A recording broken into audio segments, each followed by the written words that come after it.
Alright guys, welcome to part 2 of the video where we basically do the exposure.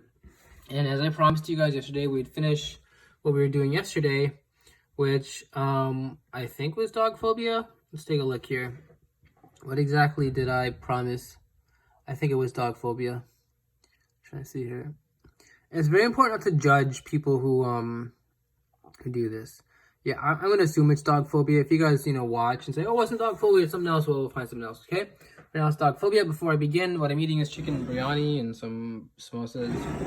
Honestly, I wish I was more relaxed. I'm not. My anxiety is like, it's a 10, and let's do this.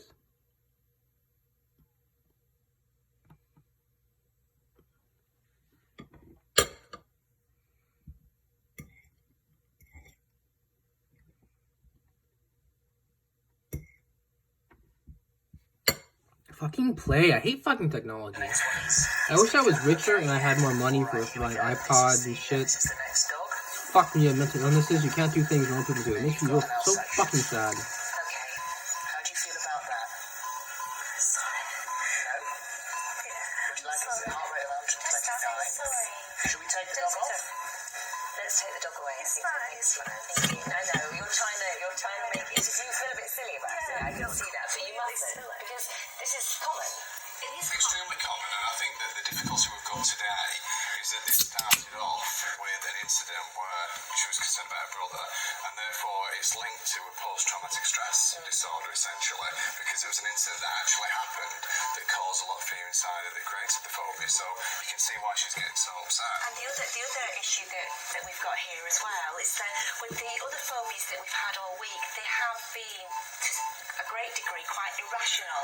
However, irrational because she's experienced dog attacks, dogs chasing her. So we've definitely got our work cut out for us today from that point of view. And I do think that we're going to have to really sort of get stuck in and strengthen them. The one dog, and it's not coming out now, so don't worry, but the one dog that could have come out there would have been the Rottweiler. How do you feel about that? I don't know. I can't even imagine.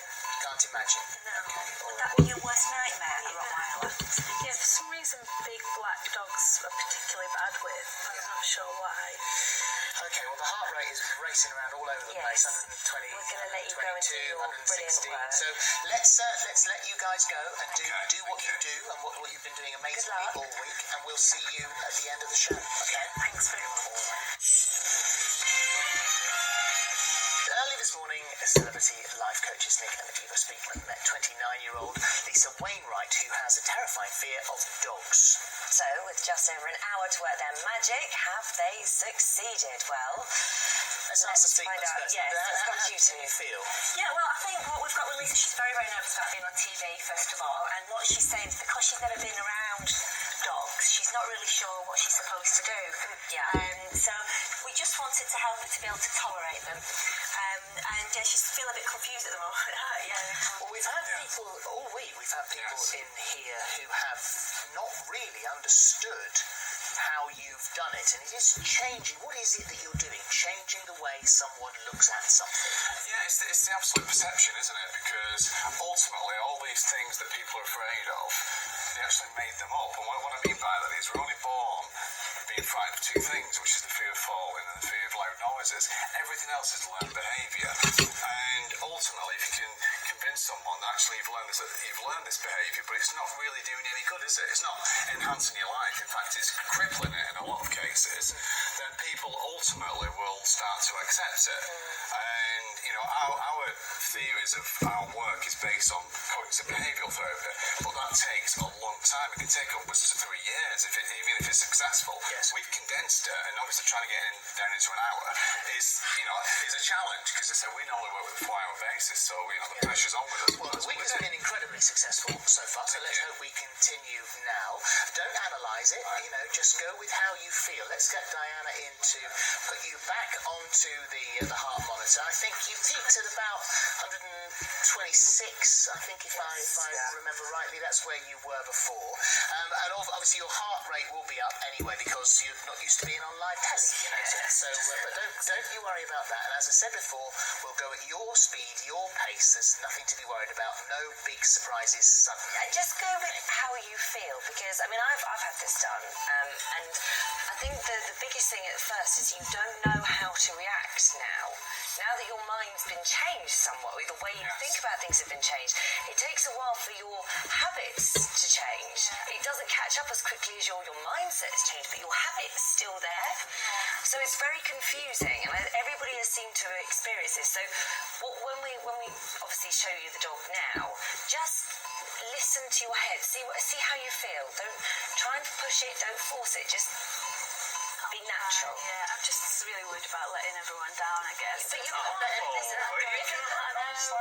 anyone down. Even if you can't do it, it's not That's fine too. It doesn't matter. We're not saying every single one is going to work. So don't you worry. If you feel you can't do it, then we stop. It's as simple as that. And like the treatments have said before, normally you have longer, 4 hours at least with people. So if it doesn't work now, they can go and work with you until it does. It's not a problem. Put a lot of pressure on yourself unnecessarily. Don't do it. I mean, don't forget, you've never known how to behave around a dog. You've had this all your life. You've got to understand that. What we're talking about now is just proximity, being around a dog, being near a dog. You do not have to become a dog expert. So what we did earlier on was we introduced you to some dogs, and we're going to introduce the same dogs to you now, okay? We've got a heart rate of 115 at the moment, 108. So you still got, it's dropping down a little bit now. Look at that. Oh, look at you. Look how Oh, you're not showing off now, are you? right down here. That's unbelievable. It's gone down to 80 now. Right, let's open the curtains and we'll introduce you to the dogs that you have already met. Okay? Now, so let's bring out Elvis.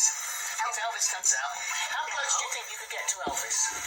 Oh, that's alright. Yeah? Do you feel you could touch Elvis? I do actually. Okay. Do you? If you feel you could, Still then feel nervous though. It's alright, it's okay. Nobody's going to make you do anything you don't I want want to to do. touch his face. Have you ever touched a dog before? Not really, no. Actually, Diana, can we leave that on? Is that alright? Yeah, absolutely fine. Can you pop that heart Do you want me to leave the, yes, just so that the heart monitor's still on, so that was what's just the the finger thing oxygen. for? It does the oxygen and also clarifies the pulse as well. So the monitor is actually still Okay, that's accurate. There you go. No, listen, that was something that you probably Well wouldn't have done as well. So there you go. I mean, that's quite remarkable in itself. Even if that's all you would do today, that's quite incredible. I mean, for you seeing her do that, that must have been... Yeah, it does. Panda is a beagle. Let's get Panda the beagle out. Hello, Panda. There we go. How close do you think you could get to Panda? Could you tap? Still a Could you tap? little. Yeah. Yeah, I don't want him to jump, but Okay. Hello, Panda. is he likely to jump? More interested in Philip, I think, than you, so... I don't know, rather head. That's something that you wouldn't have done. Now, before, earlier on, when we brought out Indy, who's a German Shepherd, Indy had to get out the back. You couldn't even bring Indy on the front. Can Indy come forward? Yeah. Yeah. There's Indy. Hello, Indy. Hello. Do you think you could pat Indy? Probably could pat. I'm still a bit worried about the mouth again. Don't worry. Do you want to lean a bit forward? You don't have to touch the mouth. That's okay. He's going to be curious, so he's going to naturally sort of turn his face towards you. Yeah.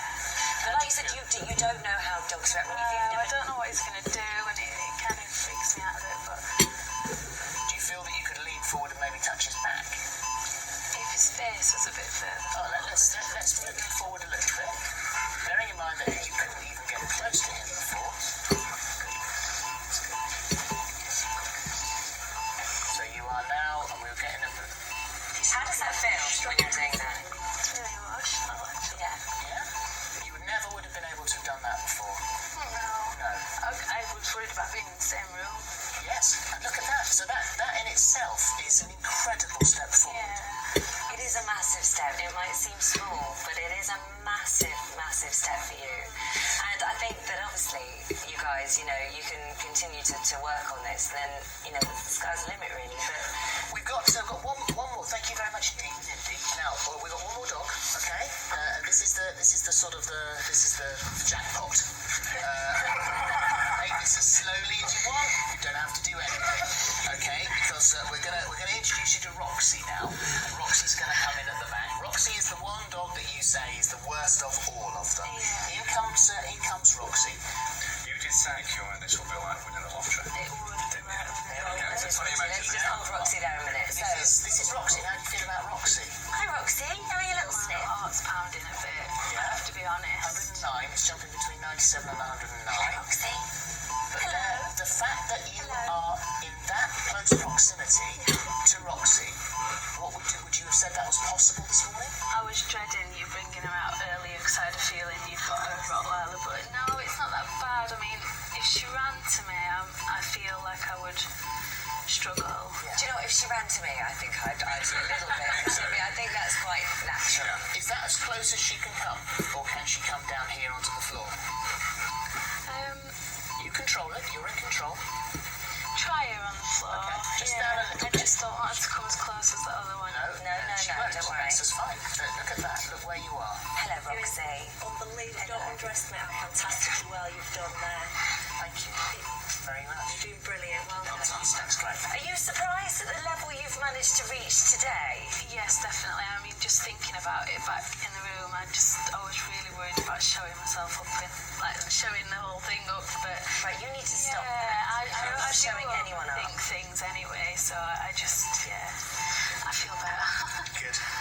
Well, I think you're very brave. It was fantastic. I would never have dreamed of seeing Lisa stroke a dog or let one be that close. It's amazing. If you were watching yesterday, you'll remember Lisa Wainwright, that she had a fear of dogs, and even though she did manage to stroke two of the dogs that were in the studio, she couldn't bring herself to face her biggest fear, and that was the Rottweiler. But Yes, when the programme finished, Nick and Eva gave Lisa a little more help, and look at this, that is her stroking the doggy she had been so frightened of all her life.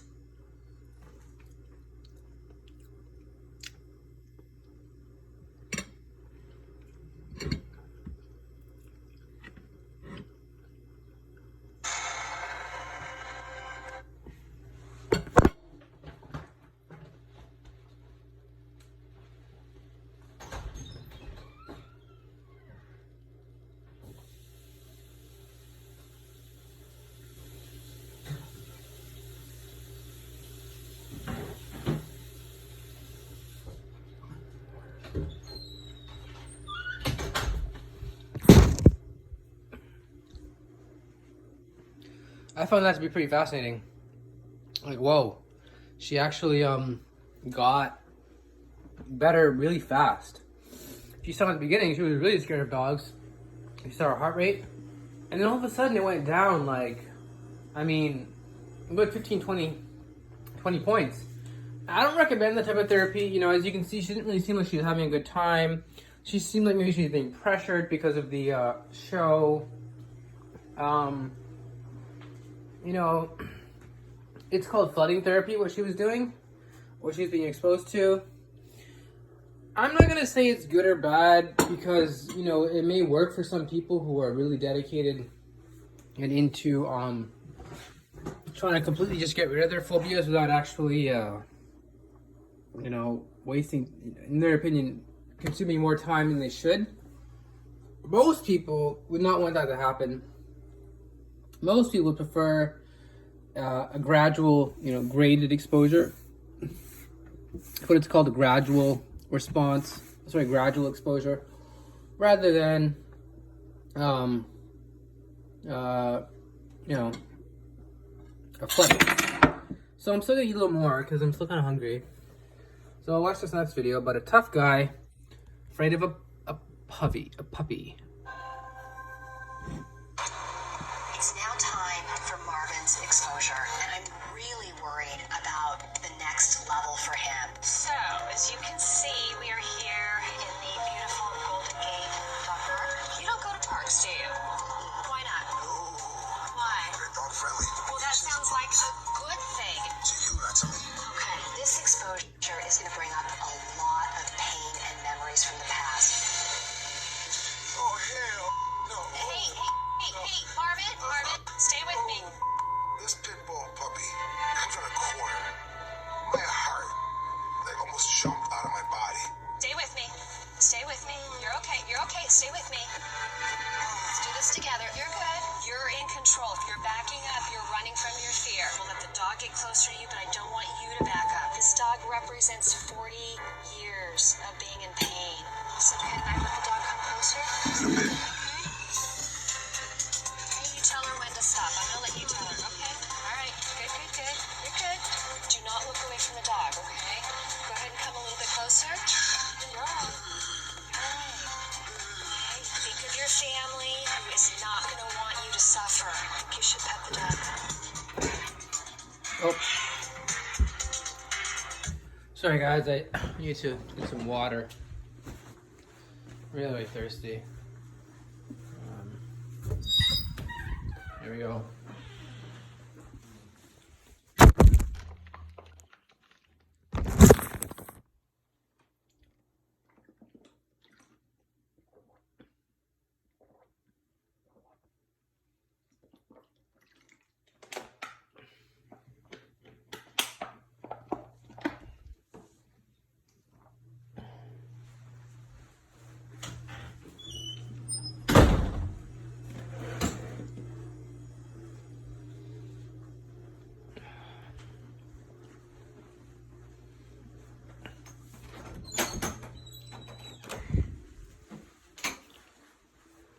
I'm just blowing my nose.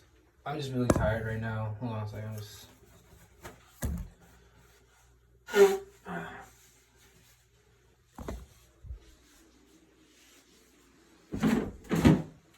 It's one of those days where you take your medication and you just don't want to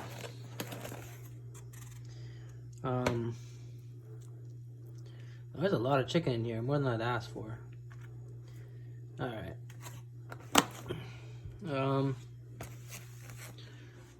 It's hard living alone, doing things. It's not easy. No one, and the thing is, people say it's easy.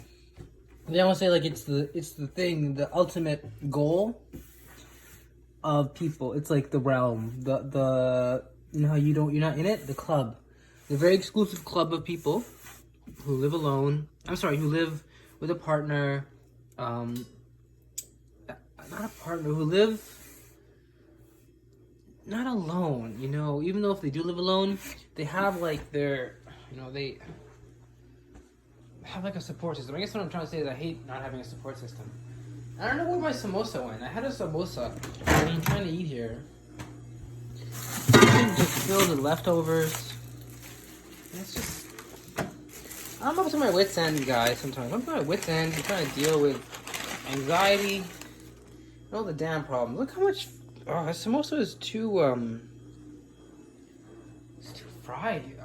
It's like deep effing fried. Okay, I need you guys to wait like a minute while I clear my plate. I mean, throw the food out of my plate here and put the samosa there so you need it. Just give me a second. Technically, could eat whatever.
Okay, I'm back. My mood is about the same, which at this point is a mix of tiredness and uneasiness, unrest. The mood is, for me right now, tiredness and a mix of uneasiness and unrest. To mention earlier, because apparently my father had to wake me up because he got bored of, I don't know, his own thoughts, and he started wondering why I wasn't picking up my phone, not realizing that, you know, I don't take my medication all the time because it's just a load of BS sometimes, the medication. Anyway, let's keep going. Let's just keep the exposure going. And this is the guy who's scared of the puppies. And there's one more thing I want to say after the exposure, and then probably wrap up this video. Okay. You know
Dogs know fear, they go after fear. I know it's tough, but you're moving forward. You're regaining your life. Dog can come inside here. No. Hey, you can't bring that dog inside here. Pit bull gotta go. Take it somewhere else. I don't give a pit bulls and me don't get along. My name is Marvin Cruz. I'm 47 years of age. I'm terrified of pit bulls.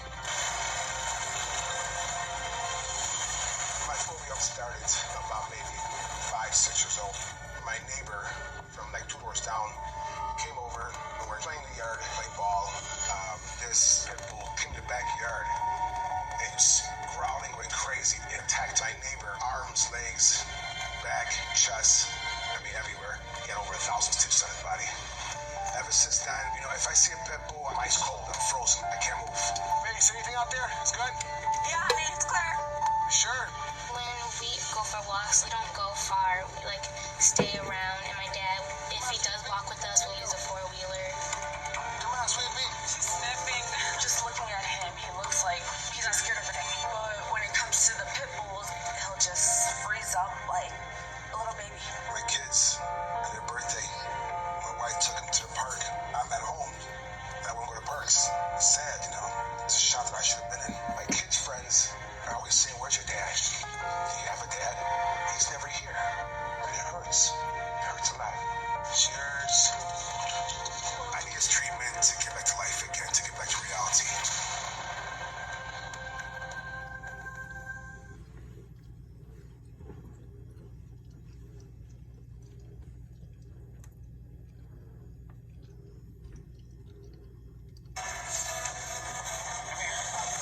There's nothing out here. There's nothing out here.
Okay, so I went from a 10 to a 9, which is good. Considering I wasn't even that relaxed, maybe I should have done a relaxation exercise. Okay. I'll say one more thing. People who have phobias, a lot of time I think it's as I said, remember the guy we were just watching the video? There was a traumatic event that happened in his life that kind of precipitated this problem with dogs, right? And that's kind of how it is with phobias.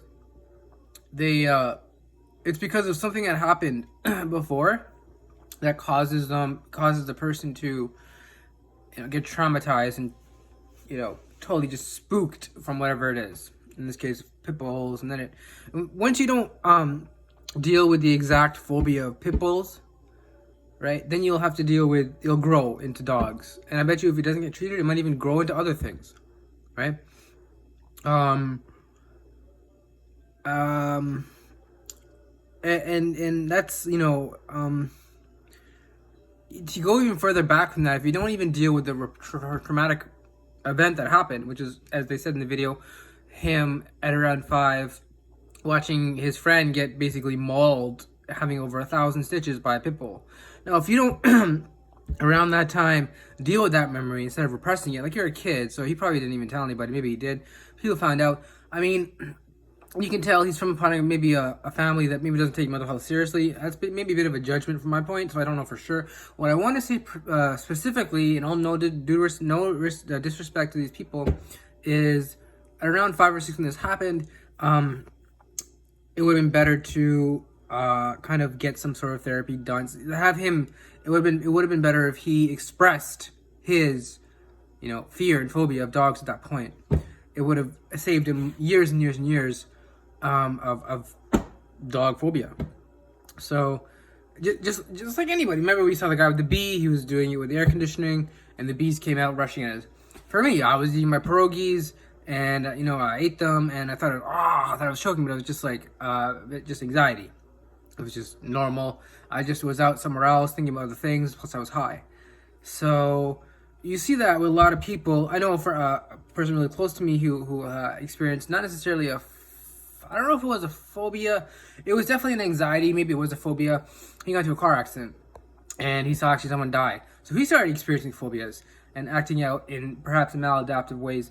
So you got to understand, to be able to identify that there's a lot of triggers that kind of like, are the tinderbox that blow up the phobia. And if we were to kind of put water on the explosion before it kind of, when it explodes, that's the best thing to do, rather than having the embers getting here and there. So it becomes from a smaller phobia to a phobia that actually perhaps interferes with your daily life and the life you want to live. You can tell he had a daughter and they love dogs. You saw the little contraption he was in when he was going on a walk with them. That's not, you know what I mean? Like, it makes you feel different, and that doesn't help your anxiety that he has, right? It's better to feel the better. So, end my video here. All right, guys, from a 10 to a 9. Remember, guys, stay with it.